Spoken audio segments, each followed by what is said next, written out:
আমরা গজল গেলে গান গায় আর হেরা গান গজল কয় এটা ইসলামী সঙ্গীত। কত বড় দুষ্ট গুলিয়ে দিলাম। হ্যাঁ, আমার কথা ঠিক আছে কিনা দেখেন।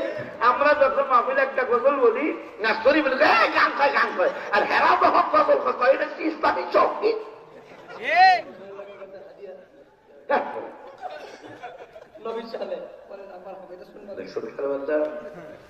গজল কইলে মাটি যাতে হাতি বলবো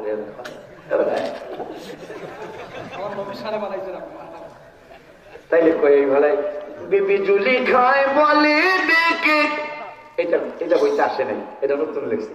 বিবি জুলি খায় বলে দেখে ইউসুফ নবীকে দেখে হাত কেটেছেন মহিলার তীর পেল না ভোরে পেল না। মায়ে সাদেকে কয় মোর নবীর যদি দেখা হয়, মায়ে সাদেকে কয় মোর নবীর যদি দেখা হয়, কলিজা কাটলেও টের পাবি না মোরে পাবি না। হাদিসে পাকের বর্ণনা। সিদ্দিকে আকবরের দাবি দেখবি যদি একবার নবী জীবনের আর জ্বালা থাকবে না মনে থাকবে না। আবু বকর বসে সে জায়গা পাইল নবীর পাশে। ভালোবাসলে কি হয়? আমার অন্তরের কথাই গজলের বইতে লাগে। আমার লেখা সব আমার লেখায় গেলে 190টা নাত শরীফ মনে হয় হামদেলাহি সহ মায়ের গজল, গাউসে পাকের শান এবং মুর্শিদি যারা পীরের ভক্ত তাদের মুর্শিদি। আলহামদুলিল্লাহ বলো।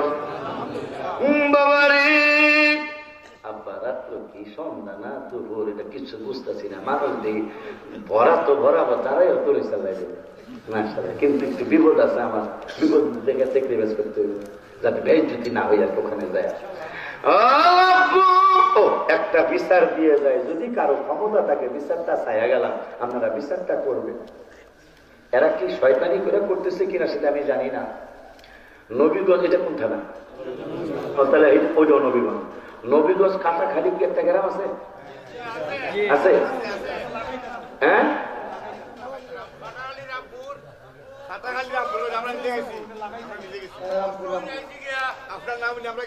আচ্ছা আমারে তারা দাওয়াতই দেয় নাই।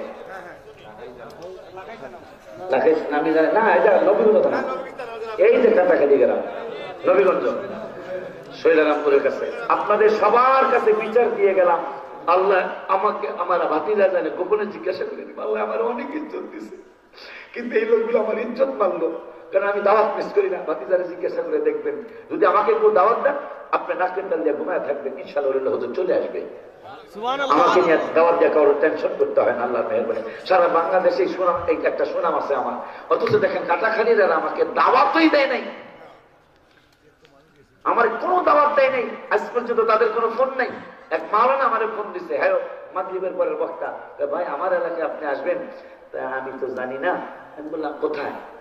ওই দিন মাহফিল ছিল কোথায়? আমার কয় তারিখে না? ঠিক আছে। ওই দিন আমার 1 বছর আগের দাওয়াত বাঞ্ছারামপুর থানায়, ব্রাহ্মণবাড়িয়া জেলা বাঞ্ছারামপুর থানা 7 বিলা গ্রামে, গ্রামের নামও বলে দিলাম, থানার পাশেই বাঞ্ছারামপুর থানার 3 কিলো 4 কিলোর মধ্যে আপনাদেরকে বিচার দিয়ে গেলাম। আর একটা দেখলাম 14 তারিখ একটা পোস্টার, আমি ঠিকানাটা দেখি নাই। আলীনগর কোথায় আছে চিনেন? আপনারা জানেন আলীনগর আছে? আলীনগর 14 তারিখ, এই 14 তারিখ, আজকে 9 তারিখ, আর 4 দিন পরে আমার এরা দাওয়াত দেয় নাই। ফুলতুলি সাসাব কেবলা বড় সাহেব হুসামুদ্দিন সাহেব ছোট জন, ওনার নাম দেখলাম উপরে, আমার নাম দেখলাম নিচে। আমার এই 14 তারিখের এরা দাওয়াত দেয় নাই, আপনাদের বিচার দিয়ে গেলাম। পোস্টারে নাম দিয়েছে, আমার দাওয়াত দেয় নাই, তারা কোনো যোগাযোগ নেই আমার সাথে তাদের। এইটা আপনাদেরকে বিচার দিয়ে গেলাম। আপনারা ক্ষমতা থাকলে একটু বিচার করবেন এবং পারলে প্রতিবাদ করবেন। একটা ইজ্জতওয়ালা মানুষের ইজ্জত বাঁচবে আপনার উসিলায়।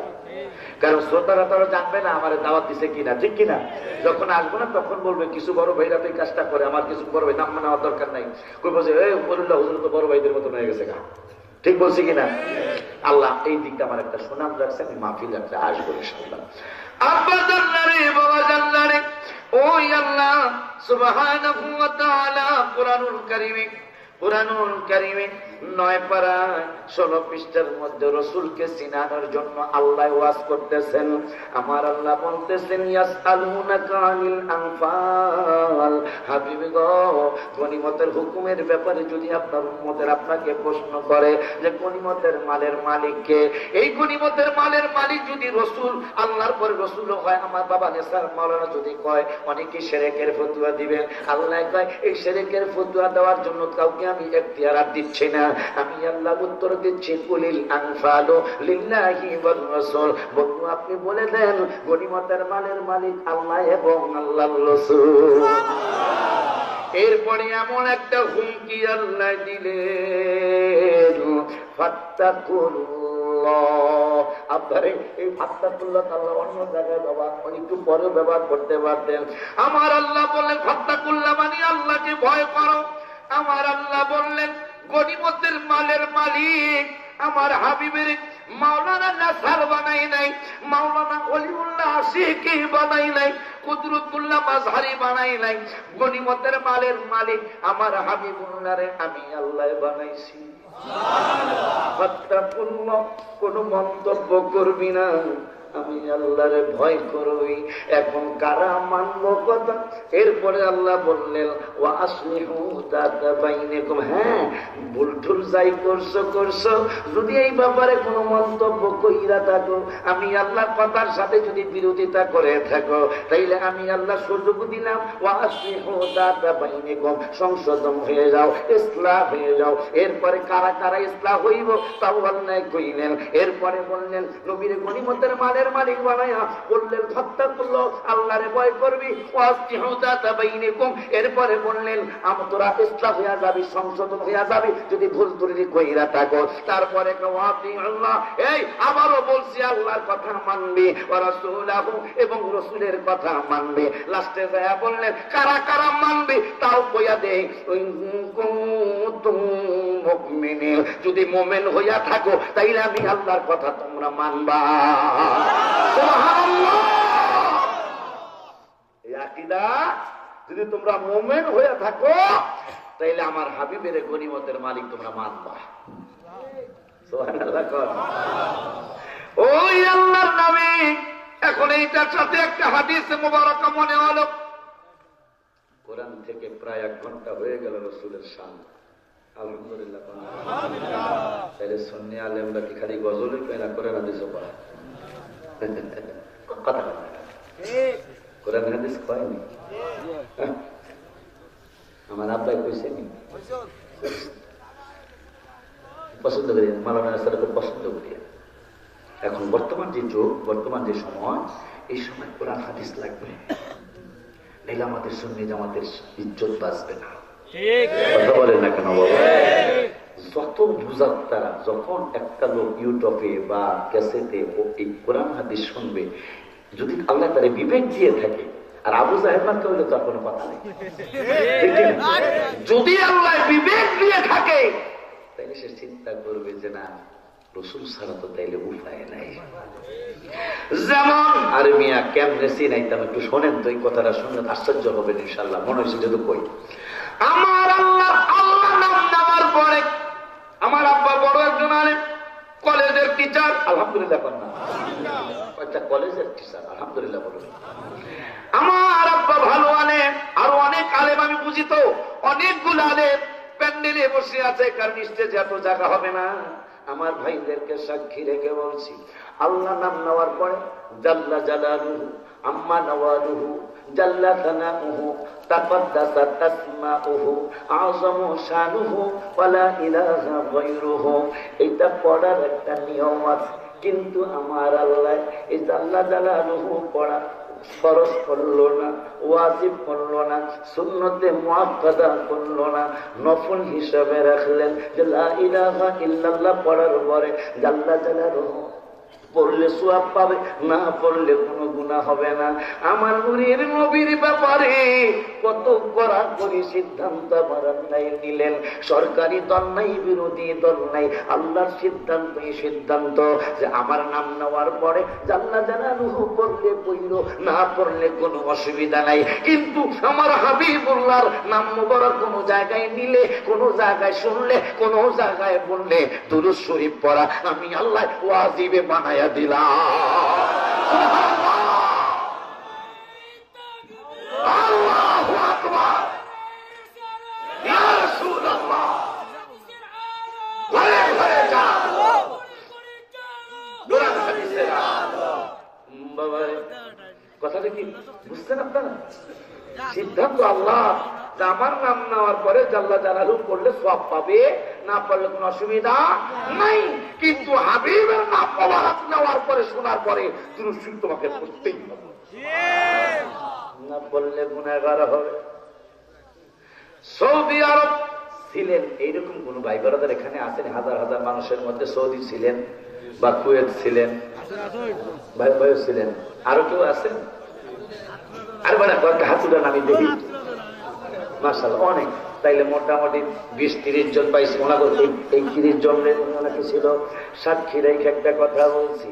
আমার দাউতুনো ঝগড়া হয়, আউসকান্দিও ঝগড়া হয়, আউসকান্দি ঝগড়া লাগছে, মৌলভীবাজার ঝগড়া লাগছে। এই ঝগড়া থামানোর জন্য মেম্বার চেয়ারম্যান মাতবর সর্দারেরা কয়,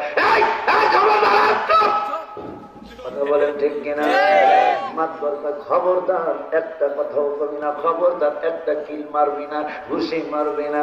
সৌদি আরবে ছিল বা আরব দেশে ছিল এইরকম 20-30 জনে হাত বাড়াইছে, ওনাদের সবাই সাক্ষী রেখা বলছি সৌদি আরবে ঝগড়া লাগে। আমার নবীরে তারা কেমন চিনা চিনে, অনেকে কয় চিনে না, দেখেন কেমন চিনা চিনে। সৌদি আরবে ঝগড়া লাগে, দুই ব্যক্তি ঝগড়া লাগছে, মারামারির পর্যায়ে চলে গেছে। তৃতীয় ব্যক্তি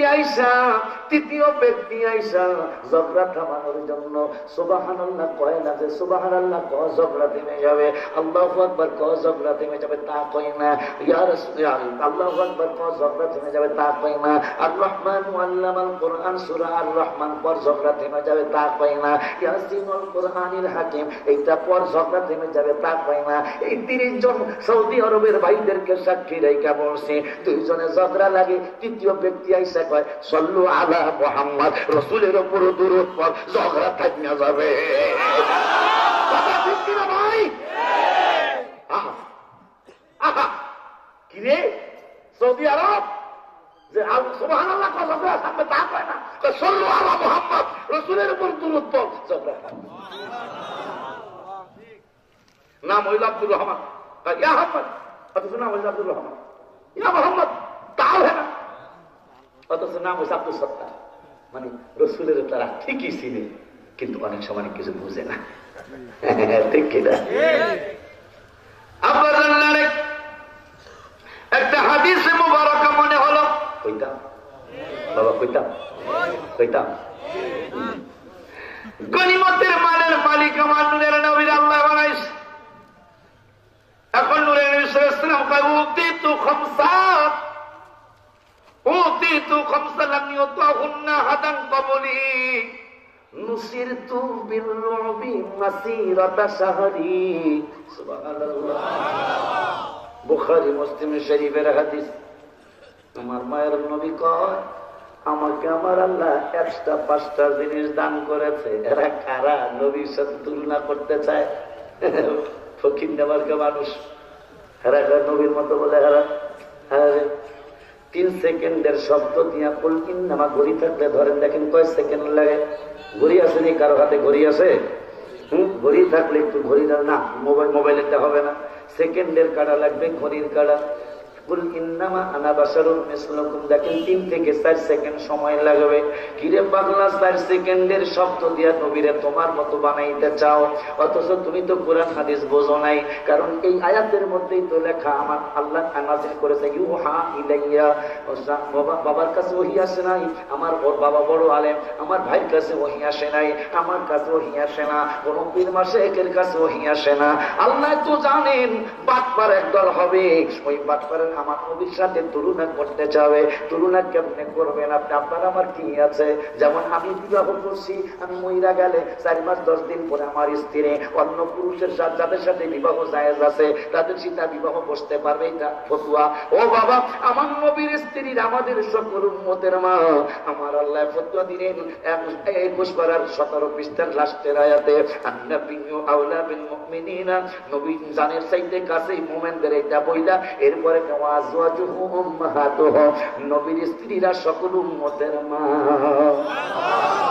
জিগাই ওনাদেরকে জিগাইন, যারা নবী আমার মতো, তারে জিগাইবেন, হুজুর আপনি মহিলা জানে আপনার বিবাহ বসতে পারবো নি? দেখবেন মহিলা দিব, অবশ্যই বসতে পারবো। তাই নবীজির স্ত্রী আমাদের সকল উম্মতের মা। মাদেরকে যদি আল্লাহ কিয়ামত পর্যন্ত হায়াত দিত, কোন উম্মতের সাথে বিবাহ যায়, এটা আবার আলিয়া কবি সবাই জানে, লামা সাবিরাও জানে যে না, কোন উম্মতের সাথে বিবাহ বসা যায় হইতো না। বলবেন তাইলে কেমনে নবী আপনার মতো হইল? মনে থাকবেনি? কারণ কোরআন হাদিস মুখস্থ করার সময় এখন আপনাদের নাই, এগুলো মনে রাখবেন। 2-1টা পয়েন্ট। আর একটা পয়েন্ট, গরুর দুধের চা খাওয়াইবেন, যে ইমাম কইছে নবী আমার মতো, গরুর দুধের চা বংলটি ভিজে ভিজে খাইব। এরপরে জিগাইবেন হুজুর কোন গুনাহ টুনা করছেন নি? হুজুর দেখবেন 14 বার কই আস্তাগফিরুল্লাহ আস্তাগফিরুল্লাহ আস্তাগফিরুল্লাহ, কম করছি বেশি করছি করছি, কই বলা বাবা? যেমন আমিও করছি, আমার আব্বাও করছি কিছু গুনাহ। আমার রাসূলের কোন গুনাহ আছে? এবার 50 বার আস্তাগফিরুল্লাহ আস্তাগফিরুল্লাহ আস্তাগফিরুল্লাহ। হ্যাঁ, কারণ নবীর গুনাহ আছে, এটা কারো বাপের ক্ষমতা আছে বলা? ঈমান থাকবো আবার। কিন্তু এক বড় ইসলামী দলের নেতাই কইছে নবীও বলে গুনাহ করতে পারে, নাউযুবিল্লাহ বলে। এই দল মুসলমান পড়ে। তারপরে আব্দুল্লাহ বিন কামসা, বেয়াদবের কিন্তু শাস্তি আল্লাহ দেয়, রাসূলের সাথে বেয়াদবি করলে আল্লাহ ছাড়ে না। আব্দুল্লাহ ইবনে কামসা, এই বেয়াদব উহুদের ময়দানে নবীজির দান মোবারক শহীদ করেছিলেন, নাউযুবিল্লাহ। এই বেয়াদবের বংশ এখনো আছে উহুদের আশেপাশে, এখনো আব্দুল্লাহ ইবনে কামসার বংশ আছে। আল্লাহর গজব, কারণ আল্লাহ বলেছেন 22 পারার 5 পৃষ্ঠায় 3 নম্বর আয়াতে, ইন্নাল্লাযীনা ইউযুনাল্লাহা ওয়া রাসূলাহু লা'নাহুমুল্লাহু ফিদ দুনিয়া ওয়াল আখিরাহ, আল্লাহ রাসূলের কষ্ট দিলে তাদের জন্য লানত দুনিয়ায়, তাদের জন্য লানত আখিরাতের জমিনে। কে কইছে? আমি বাংলাদেশের 4জন বড় বড় আলেমের লিস্ট করলাম, আমি দেখলাম আল্লাহ এদের গজব দিচ্ছে দুনিয়ায়, আখিরাতে বাকি আছে। নাম বলবো না, চিনে নিবেন। চিটাগাঙ্গের মাহফিলে বলল দাঁড়িয়ে যান, খবরদার মিলাদে দাঁড়িয়ে যান, একটা লোক বেয়াদবি করবেন না, বসে থাকবেন না। ওই লোক আবার অন্য আর একটা মাহফিলে গিয়ে বলল মিলাদের ভিত্তি ওই নাই, নাউযুবিল্লাহ। আল্লাহ তারে বহুত শাস্তি দিতেছে, আরো কত শাস্তি জানি তার কপালে আছে। আপনারা দেখেন এই আয়াতের সাথে তার এই কথার কত মিল। 28 পারা 13 পৃষ্ঠায় সূরাতুল মুনাফিকুনের প্রথম আয়াতে, এই আয়াতের মধ্যে আয়াতের সাথে তার কথার কত মিল। এক জায়গায় রাসূলের পক্ষে, আর এক জায়গায় রাসূলের বিপক্ষে। আল্লাহ কয় ইদা জাআকাল মুনাফিকুনা ক্বালু নাশহাদু ইন্নাকা লারাসূলুল্লাহ, হাবিবি গো, যখন মুনাফিকরা আপনার কদম মোবারকে আসে, আসার পরে আপনার মিছামিছি একটা সাক্ষী শোনা যায়, কয় ক্বালু নাশহাদু ইন্নাকা লারাসূলুল্লাহ, নিশ্চয় আমরা সাক্ষী দিচ্ছি আপনি আল্লাহর রাসূল। আল্লাহ বলল্লাহু ইয়ালামু ইন্নাকা লারাসূল, আমি আল্লাহ তো জানি আপনি আমার রাসূল। কিন্তু এই বাটপারেরা সিটিং এ রাখি কইল এইটা আমি আল্লাহর সাক্ষী দিচ্ছি, আল্লাহু ইয়াশহাদু, আল্লাহ কয় আমি সাক্ষী দিচ্ছি। বেয়াদবরা কি কইল শোনেন, আল্লাহু ইয়াশহাদু ইন্নাল মুনাফিকিনা লাকাযিবুন, আমি আল্লাহ বলে দিলাম মুনাফিকরা যা কয় মিথ্যা কথা কয়। এখন দুনিয়ায় লানত তো শুরু হয়েছে, শুধু শুরু না, বেইজ্জতি লানত। আর এক বেয়াদব ব্রাহ্মণবাড়িয়ার নাসিরনগর থানায় বাড়ি, মুখ ভ্যাংসাই তো নবী দুরূদ সালাম নিয়ে অনেক ভেঙ্গা ভেঙ্গি করত। আমার আল্লাহ তার মুখটারে বাঁকা কইরা দিছে, কথা বল না কেন? আমার আল্লাহ গজব দুনিয়াটা শুরু হয়েছে। আল্লাহ তার মুখ বরণ করছে, তার মুখ সোজা হওয়ার কোন সুযোগ নাই। অথচ বড় বক্তা, ওই লাইনের বড় আলেম। আল্লাহ মুখ ব্যাখ্যা কইরা দিছে। আর এক ব্যাখ্যা কইছিল রসুলের, আল্লাহর পাশে রসুলের নাম মোবারক লেখলে শিরক হবে। আজকে আমার বাবার নেশাব কত ছোট মানুষ, আমার বাবার দাওয়াতের অভাব না হয়, সেই দিনে একবার এই কথা কইছে, বাংলাদেশে তার ওয়াজ নাই। গজব শুরু হয়েছে, গজব শুরু হয়েছে। সিঙ্গাপুরি রহমতুল্লাহ আলাইহি সহ কত মাজার বাংলাদেশের জমিনে এক ব্যাকুল কইয়া ফেলাইছে। এই 4-5 বছরের মধ্যে বড় মা বড় আলেম চিটাগাঙ্গে বাড়ি কইয়া লাইছে, লাঠি দিয়া বাংলাদেশের সব মাজার গুনি বাঙ্গালাম। আমার আল্লাহ বুখারীতে কইছে, মান আদালি ওয়ালিয়া ফাকাদ আযানতুহু বিল হারব। আমার ওলি আল্লাহ